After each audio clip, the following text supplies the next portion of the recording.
अस्सलाम वालेकुम व्यूअर्स, मेरा नाम है नुमान महमूद और आप मेरा यूट्यूब चैनल देख रहे हैं। आज की वीडियो बहुत अहम है और आज की वीडियो में जो चीज़ हम डिस्कस करने वाले हैं वो तमाम एम्प्लॉयर्स को और उन तमाम एचआर मैनेजर्स और एडमिन मैनेजर्स के लिए बड़ा हेल्प आउट करेगी जो ईओबी का पोर्टल यूज़ करते हैं और उसके अंदर मंथली अपने मुलाजमीन की सबमिशन करते हुए वोचर जनरेट करते हैं और फिर उसको बैंक में पे आउट करते हैं। तो आप में से अगर किसी ने पोर्टल ओपन कर लिया है तो आपने देखा होगा कि एक अपडेट जो सी है वो फैसिलिटेशन सिस्टम के अंदर ऐड की गई है, जिसके तहत जो एम्प्लॉयज़ को रिपोर्ट करने का तरीकाकार है उसमें थोड़ी सी तब्दीली की गई है। तो आज की जो वीडियो है उसमें बेसिकली आपको उस तब्दीली के हवाले से आगाह करना है और आपने उस तब्दीली को देखते हुए, वैसे तो तमाम इंस्ट्रक्शन उसके ऊपर बड़ी वाज़िया लिखी हुई हैं, लेकिन कुछ चीज़ें जो बाज़ का कन्फ्यूज़ करती हैं या उसका तरीकाकार बाज़ का कन्फ्यूज़ करता है, तो वो आज आपको इस वीडियो में मैं गाइड करूंगा कि आपने उनको कैसे यूटिलाइज करते हुए अपनी एम्प्लॉयज़ की रिपोर्टिंग करनी है। आइए देखते हैं। कोई भी जैसे मैं आज की डेट में कोई लॉगिन ओपन कर लेता हूं जिसमें आपके लिए आसानी हो। जी फिर आपको गाइड करने के लिए मैं यहाँ पर एक लॉगिन कर लेता हूं एक एम्प्लॉयर का, जिसमें आप देखेंगे कि एम्प्लॉयज़ को रिपोर्ट करने का तरीकाकार क्या है।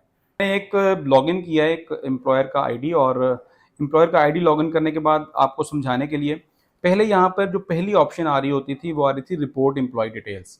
अब उसको ख़त्म करके कर दिया गया है प्रीवियस PR02A डाउनलोड। आप सबसे पहले प्रोसेस वही है कि जब आपने वोचर जनरेट करना है तो आपने सबसे पहले अपने एम्प्लॉयज़ रिपोर्ट करने हैं पोर्टल को और देन आप वोचर जनरेशन के ऑप्शन की तरफ जाएंगे। तो हम पहला ऑप्शन है एम्प्लॉयज़ को रिपोर्ट करने का तरीकाकार। अब पहले तरीकाकार डिफरेंट था, अब तरीकाकार थोड़ा सा चेंज कर दिया गया है और इसको लाजम कर दिया गया कि आपने फाइल के थ्रू फाइल को अपलोड करके ही इसको रिपोर्ट करेंगे। आप क्लिक करेंगे प्रीवियस PR02A डाउनलोड के ऊपर और सबमिट वाया CSV फाइल के ऊपर क्लिक करेंगे। यहाँ पर क्लिक करेंगे तो एक इम्पॉर्टेंट अनाउंसमेंट के तौर पे आपको यहाँ पर बताया भी जा रहा है कि ये ऑप्शन पहले जिस तरह से दी जाती थी उसको डिसेबल कर दिया गया है। पहले ऑप्शन अगर आपको याद हो तो आईपीज रिफ्लेक्ट हो रहे होते थे और ऑप्शन दी जाती थी कि आप अगर कोई ऐड एम्प्लॉय करना चाहते हैं यूबीआई के नंबर के साथ या विदाउट यूबीआई नंबर, तो आप वहाँ से उसको ऐड कर सकते हैं। अभी मैं सिर्फ मिसाल के तौर पर, एग्जाम्पल के तौर पर सिर्फ ऐसा इस तरह से गाइड कर रहा हूँ आपको कि आपने कोई एडिशन नहीं करनी और ना ही ईओबीआई के नंबर के साथ ना ही एक फ्रेश जो एम्प्लॉई है जिसका ईओबीआई नंबर नहीं लगा, तो हम उसके ऊपर बात करने जा रहे हैं। अच्छा, अब यहां पर सामने लिखा आ रहा है करंट रिकॉर्ड। करंट रिकॉर्ड लिखा आ रहा है, आपने सबसे पहले करंट रिकॉर्ड को डाउनलोड कर लेना है। इसके ऊपर आप राइट क्लिक कर लें या एक नई विंडो ओपन कर लें। देखिए आपके पास एक जो सिस्टम के अंदर ऑलरेडी से मौजूद एम्प्लॉयज़ का डाटा है जिनकी आपने प्रीवियस मंथ में, पिछले महीने में सबमिशन की थी, उसका आपके पास डाटा डाउनलोड हो चुका है। इसको डाउनलोड करने के बाद आप ये सामने लिखा हुआ है for reporting monthly IPS please click here, आप यहाँ पे क्लिक करेंगे। क्लिक करने के बाद एक नई विंडो ओपन हो जाएगी जिसमें आपको फाइल को अपलोड करना है। अब वो फाइल अपलोड करने के लिए आपको एक सैंपल फाइल दी गई है, सैंपल CSV फाइल, आप उसको डाउनलोड करेंगे और डाउनलोड करने के बाद उसको ओपन कर लेंगे। व्यूअर्स, ये वो फाइल है जिसको आप अपडेट करेंगे और अपडेट करने के बाद इसको अपलोड करेंगे यहीं से, इसी पोर्टल से, इसी ऑप्शन से। अच्छा, अब इसके जो कॉलम्स हैं उसको हम डिस्कस कर लेते हैं वन बाय वन, क्योंकि वो बहुत अहम है और आपको इसमें कंफ्यूजन हो सकती है। पहला कॉलम है एम्प्लॉयर एरिया कोड। आप सबका कोड जो आपको रजिस्ट्रेशन कोड एलोकेट होता है उसमें पहले 3 जो डिजिट्स हैं वो अल्फ़ाबेट के होते हैं और नेक्स्ट जो 5 डिजिट्स हैं वो न्यूमेरिक डिजिट्स होते हैं। आप यहाँ पर अपना वो कोड लिखेंगे। मिसाल के तौर पे अगर आपका कोड है ABC 12345 या ABC 00346, तो आप यहाँ पर अपना अल्फ़ाबेट कोड लिखेंगे लाइक ABC, इस तरह से, ठीक है। या जो भी आपका अगर आप समझते हैं कि भी आपका जो कोड है वो मेंशन करेंगे। मैं यहाँ पर मिसाल के तौर पे जो इस कंपनी का जिसकी हमने अभी फाइल डाउनलोड की है, हम उसी का ही कोड लिख लेते हैं आपके मिसाल के तौर पे। BID, ठीक है। और सेकंड जो कॉलम है उसके अंदर आप जो न्यूमेरिक डिजिट्स हैं वो मेंशन करेंगे। लाइक इसका है 02495। ठीक है। नेक्स्ट जो कोड है वो उन एम्प्लॉयर्स के लिए है जिनका कोई सब कोड है। मिसाल के तौर पे अगर आपका सब कोड लगा हुआ है FA001 या BI001, BI7 लगा हुआ है, कुछ भी लगा हुआ है, तो उसमें जो सब कोड का अल्फ़ाबेट डिजिट्स हैं वो यहाँ पर मेंशन करेंगे। और अगर नहीं है तो यहाँ पर आप इसको एंटर करके जस्ट एक सिंगल स्पेस एंटर करेंगे। ठीक है। स्पेस एंटर करने के बाद जो सब कोड में डिजिट है उसमें 0 एंटर करेंगे और आगे ऑनवर्ड सारा वही डेटा है जो आपने अभी करंट अपना डाउनलोड किया है। आपने अपने करंट डाटा पे आ जाते हैं। ये आपका करंट डाटा है जो हमने अभी आपके सामने डाउनलोड किया। डाउनलोड करने के बाद ये है करंट डाटा जो आपने डाउनलोड किया। इस डाटा को आपने एज इट इज यहां से कॉपी कर लेना है।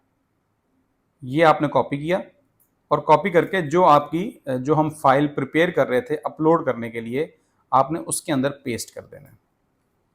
सेम वही कॉलम्स हैं जो नेक्स्ट 6 to 7 कॉलम्स हैं, वो सारे सेम हैं जो आपने करंट रिकॉर्ड से डाउनलोड किए थे। ये वाले डाटा को एज इट इज आपने कॉपी पेस्ट कर देना है तमाम रोज के अंदर। मैं अगेन रिपीट करता चलूं कि ये जो फर्स्ट 4 कॉलम्स हैं इस पे आपने कंफ्यूज नहीं होना।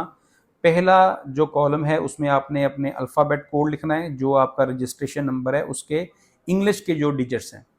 सेकंड वाले कॉलम में आपने नंबरिंग के डिजिट्स लिखने हैं। और थर्ड कॉलम में अगर आपका सब कोड नहीं है तो वो आपने खाली छोड़ देना है और जस्ट एक सिंगल स्पेस आपने एंटर करनी है और वही स्पेस नीचे आपने कॉपी कर देनी है। और अगर आपका कोई सब कोड नहीं है तो सब कोड के न्यूमेरिक के डिजिट्स वाले कॉलम के अंदर आपने 0 मेंशन कर देना है, जैसा कि अभी इस वीडियो के अंदर मैंने आपको बता रहा हूं। ये आपकी जो कॉलम्स हैं वो कंप्लीट हो गए। अच्छा, आखिर में 2 कॉलम्स दिए गए हैं जिसके अंदर मेंशन है कि ये जो आप कंट्रीब्यूशन पे कर रहे हैं ये किस ड्यूरेशन से किस ड्यूरेशन का है। अब क्योंकि ये एक रेगुलर एम्प्लॉयर है, आप एक रेगुलर एम्प्लॉयर हैं और अब आपने जो कंट्रीब्यूशन आज नवंबर के महीने में पे करना है वो अक्टूबर का कंट्रीब्यूशन होगा, तो आप यहां पर डेट मेंशन करेंगे 1 अक्टूबर 23। ठीक है। और इसी को आप क्या कर देंगे, पेस्ट कर देंगे नीचे तक। सेम अगेन ये कंट्रीब्यूशन क्योंकि 31 अक्टूबर तक का है तो 31 अक्टूबर 2023 या 20 बल्कि 23 ही आप मेंशन करेंगे। ठीक है। और इसको भी आप नीचे तक पेस्ट कर देंगे। यहाँ पे ये पेस्ट हो गया। एक अहम चीज़ जो मैं आपको यहाँ पर बताने जा रहा हूँ, जो डेट का फॉर्मेट है वो आपने जो अभी मैंने डेट डाली है इसके मुताबिक रखना है। 01 डैश जो मंथ है उसको आपने अल्फ़ाबेट में लिखना है, डैश ईयर। अब क्योंकि यहाँ पर मेरे पास देखें डेट ऑफ बर्थ और डेट ऑफ ज्वाइनिंग दोनों स्लैश के साथ हैं और इस अपडेट से पहले हम स्लैश को ही यूज़ किया करते थे, तो यहाँ पर आपने इसको यूज़ नहीं करना। अब इसको चेंज करने का क्या तरीकाकार है, बड़ा सिंपल सा सोल्यूशन है। इसको चेंज करने का तरीकाकार क्या है, बड़ा सिंपल सा सोल्यूशन है। आपने जो कॉलम जिस कॉलम को कन्वर्ट करना है हमारे डिजायर्ड डेट के फॉर्मेट के मुताबिक उसको सिलेक्ट करें, उस पर राइट क्लिक करें, फॉर्मेट सेल पे आ जाएं। ये फॉर्मेट सेल आ गया। फॉर्मेट सेल पे आने के बाद यहाँ पर ये डेट मेंशन है, डेट पे क्लिक करें और ये आप देखें जैसे हमारा जो हम चाह रहे हैं कि डे हो, then dash month dash year, तो उसके ऊपर आने के बाद आप इसको ओके कर दें। अब आप देखें कि मेरे सारी जो डेट्स हैं वो मेरे रिक्वायर्ड जो मुझे रिक्वायर्ड है फॉर्मेट उसके मुताबिक चेंज हो गई है। सेम इसी पैटर्न को भी आप करना चाहते हैं तो ये देखें मैं आपके सामने कर रहा हूँ। फॉर्मेट सेल पे गए, डेट पे गए और देन आपने ये मेंशन की जो डेट का फॉर्मेट मेंशन करना चाह रहे हैं, ओके करेंगे तो हमारे ये सारे मेंशन हो जाएंगे। ये तरीकाकार है। ये अब आपकी फाइल कंप्लीट हो गई, ये अब आपने फाइल बना ली। अब इस फाइल को आप CSV फॉर्मेट में, मैं डिटेल में समझा इसलिए रहा हूं क्योंकि आपकी तमाम कंफ्यूजन क्लियर हो जाए। अब आप क्या करेंगे, इस फाइल को आप सेव कर लेंगे अपने डेस्कटॉप के ऊपर।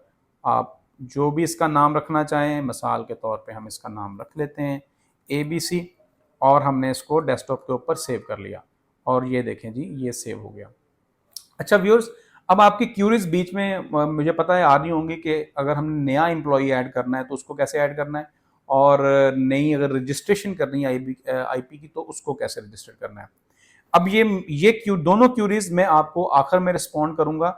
ये वाली वीडियो जस्ट इसलिए बना रहा हूं कि जिन लोगों ने अपने उन्हीं रूटीन में जो एम्प्लॉयज हैं उनको उनका वोचर निकालना है, उनको सबमिट करना है और वोचर निकालना है, तो वो कैसे निकालेंगे।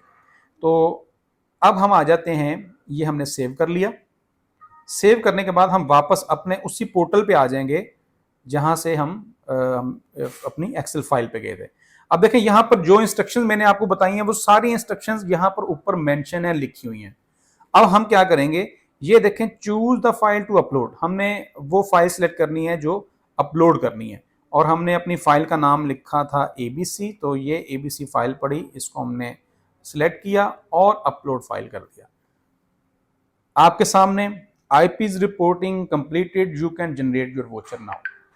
अगर आपको ये मैसेज आ गया है तो इसका मतलब यह है कि आपके आईपीज की जो अपडेशन है वो कंप्लीट हो चुकी है और अब आप वोचर जनरेट कर सकते हैं।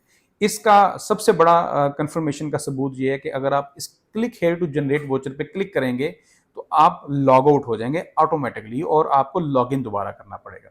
तो आप दोबारा लॉगिन कर लीजिएगा। आते हैं, हम देखें जैसे हमने इसके ऊपर क्लिक किया, बिल्कुल सेम वही जैसा मैंने आपको बताया था कि हम लॉग आउट हो जाएंगे और हम इसको दोबारा लॉगिन कर लेते हैं।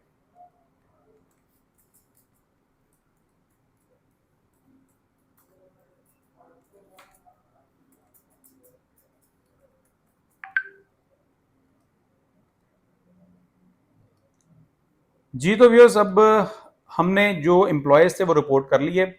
आपको उम्मीद है समझ आ गई होगी कि एम्प्लॉयज़ को कैसे रिपोर्ट करना है। अब जनरेट वोचर की तरफ जाते हैं। हम ये जनरेट वोचर पे क्लिक किया, देन जनरेट वोचर पे आ गए। अब ये वो आईपीज़ हैं जिनको हमने अपलोड किया था। वोचर प्रीव्यू पे चले गए, वोचर प्रीव्यू आगे आपने सेम वही पैटर्न है अपने वोचर को जनरेट करने का। आप वोचर प्रीव्यू पे आ जाएं और वोचर प्रीव्यू पे आने के बाद आप अपना वोचर जनरेट कर सकते हैं।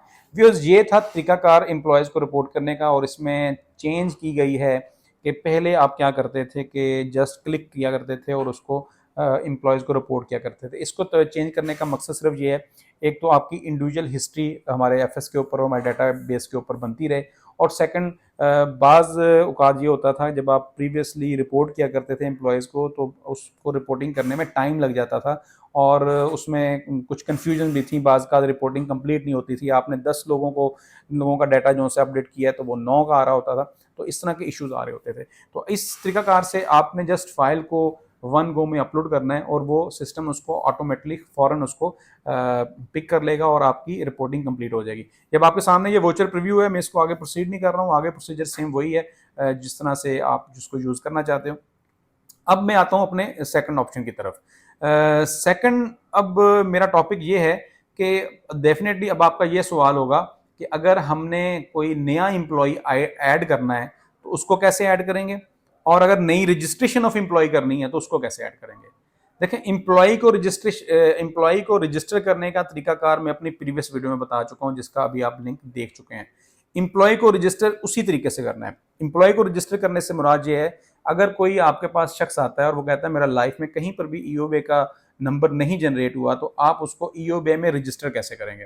बेसिकली तरीका ये है। तो उसका तरीकाकार हम अपनी प्रीवियस वीडियो में डिस्कस कर चुके हैं, यानी कि एम्प्लॉय सेक्शन पे जाएं और रजिस्टर एम्प्लॉय वाया फाइल पे जाएं।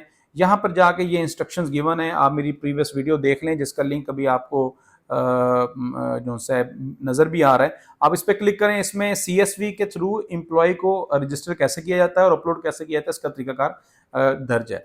यहाँ पर जाके ब्राउज में जाएंगे, ब्राउज में जाके अपनी CSV फाइल को अपलोड करेंगे। आपके वो जो 10 लोग आपने नए ऐड करने थे वो जाके आपके करंट रिकॉर्ड के अंदर जाके ऐड हो जाएंगे और वो 10 की जगह 20 लोग हो जाएंगे। ठीक है, तो बाकी तरीकाकार वही है वोचर को जनरेट करने का जो मैंने आपको गाइड कर दिया है। उम्मीद है कि आपको इसमें कोई कन्फ्यूजन नहीं होगी। अगर कन्फ्यूजन होती है तो आपने कमेंट सेक्शन में जो सा है वो बताना है ताकि हम इसको इस हवाले से आपको नई वीडियो बना दें। अच्छा, अब एक सवाल ये भी हो सकता है आपका कि कोई ऐसा शख्स भी आपके पास आ सकता है जिसका ईओबी नंबर आपके पास अवेलेबल हो या उसके पास अवेलेबल हो और वो अब आपकी कंपनी में उसने आपको ज्वाइन किया और अब आपने उसको ऐड कैसे करना है। ऐसे लोगों को ऐड करने का तरीकाकार ये है कि जो फाइल आपने बनाई, जो फाइल हम अभी बना रहे हैं, जैसा कि मैं आपको ओपन करके भी दिखाता हूं, जो फाइल हमने अभी रिसेंटली बनाई है, आपने इस फाइल के अंदर ऐसा शख्स जिसको आप ऐड करने लगे हैं, यानी कि पहले वो आपके करंट रिकॉर्ड में नहीं था, लेकिन वो आपके पास आया, उसने आपको बताया कि मेरा ईओबीआई नंबर लगा हुआ है और अब मुझे आप अपने पोर्टल के अंदर ऐड कर लें। तो ऐसे शख्स को, क्योंकि तो ये तो ऑलरेडी ईओबीआई से रजिस्टर्ड पर्सन है, आपने जस्ट इसको अपने पोर्टल में ऐड करना है।